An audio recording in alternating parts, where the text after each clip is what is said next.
I always understood that there really was no difference between me and the audience.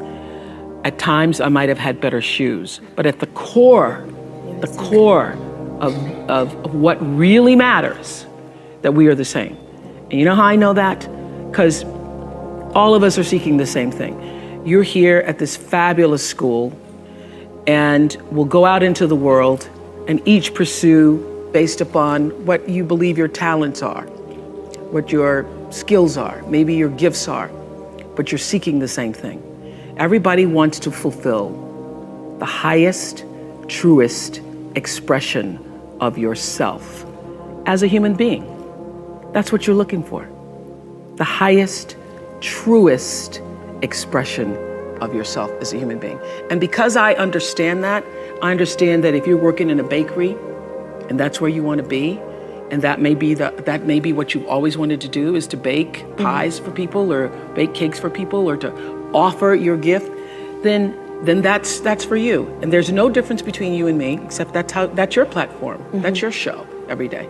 So my understanding of that has allowed me to reach everyone. And there's no way that you wouldn't, because that's what I truly feel. The way through the challenge is to get still and ask yourself, what is the next right move? Not think about, oh, I got all of this stuff. What is the next right move? And then from that space, make the next right move and the next right move. And not to be overwhelmed by it, because you know your life is bigger than that one moment. You know you're not defined by what somebody says is a failure for you, because failure is just there to point you in a different direction. If I leave you with nothing else, just know this for sure. There is not one thing that has ever happened to you, not one experience, not one encounter, not one crisis, not one joyful thing, that hasn't happened just to make you better and help you rise. Every single thing you're calling in, whether you know it or not, and when you figure out that you are calling it in, when you actually start meditating or praying or doing or having a spiritual practice, which is the number one thing you need if you want to be successful in the world. You need something that gives back and nourishes you, regardless of what you call that. You need to fill your cup so that you can be so full your cup runneth over and you have enough to give to other people. If you don't fill your cup, you end up dried up. You end up tired, exhausted, and don't have enough to give to other people. You end up resentful every time somebody asks you, because your cup is empty and now they want some of yours. So your number one job is to fill your cup and make yourself whole. So for me, the foundational base of empowerment, of entrepreneurship, of any kind of engagement, the foundational base of my success, of my well-being, my wholeness, my everything, is knowing who I am and where I come from. In my living room right now is a painting that I've owned now for 30 years. You can Google it. It's called To the Highest Bidder. And it's at the center of my house. And it's at the center of my house because it actually is symbolic of the foundation of not the house, but the foundation for my life. The painting is by Harry Roseland, who was a genre painter in the early 20th, late 19th century. And the painting is over 6 feet tall, and it shows a slave woman on the auction block holding her daughter's hand. And I cannot come in the door, my front door, or I cannot leave without passing that painting. I am reminded of where I come from every day of my life, and I am reminded because I never want to forget it. And in my library, I have a framed list of enslaved African-American people, remember I showed you, who were held in bondage on various plantations, listed in the ledgers alongside the cows and the horses and the buggies and the other property. And I pass this list every day.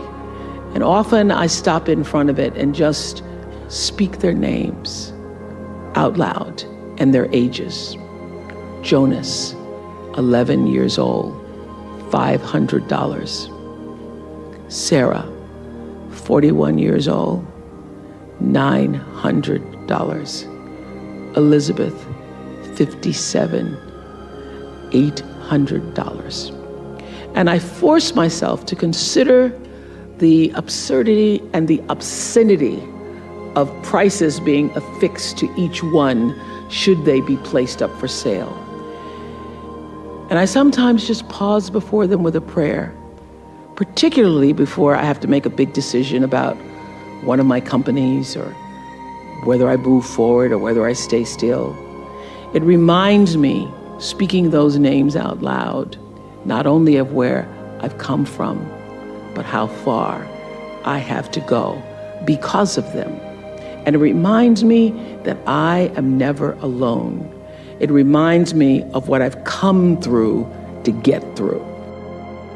I say to my girls all of the time that your real work is to figure out where your power base is and to work on the alignment of your personality, your gifts that you have to give, with the real reason why you're here.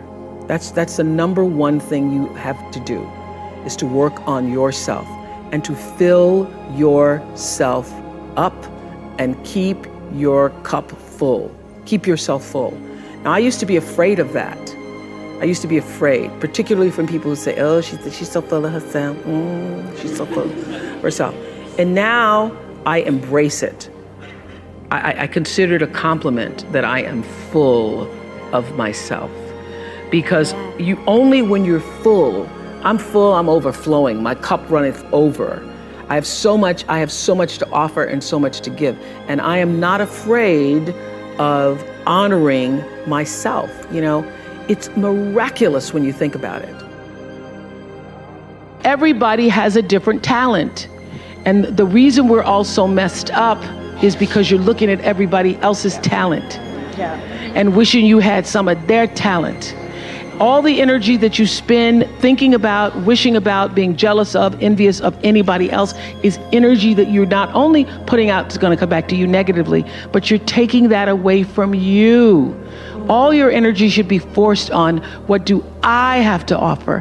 What do I have to give? How can I be used in service? Because Dr. King's message of not everybody can be famous, but everybody can be great, because greatness is determined by service. And there is not a job in here that you can do that you don't switch the paradigm to service and not make that job more fulfilling.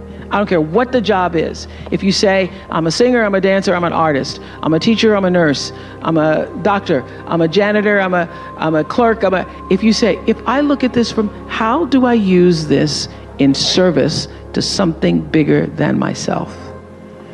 It no longer becomes a job. It becomes an offering to the world. The first law is the third law of motion in physics, which says, for every action, there's an equal and opposite reaction. And we showed that very beautifully in The Color Purple, when Miss Seeley says to Mr., everything you even try to do to me is already done to you. That is not just a rhetorical saying, that is law. That is Newton's third law of motion in physics, which says everything that goes out is coming back. It's just like everything that goes up is coming down. May take it a long time to come down, is coming down.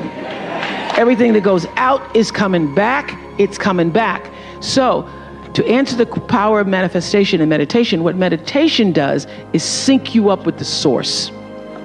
What meditation does is allows you to literally tap into the power that created you, so that you are in alignment with that.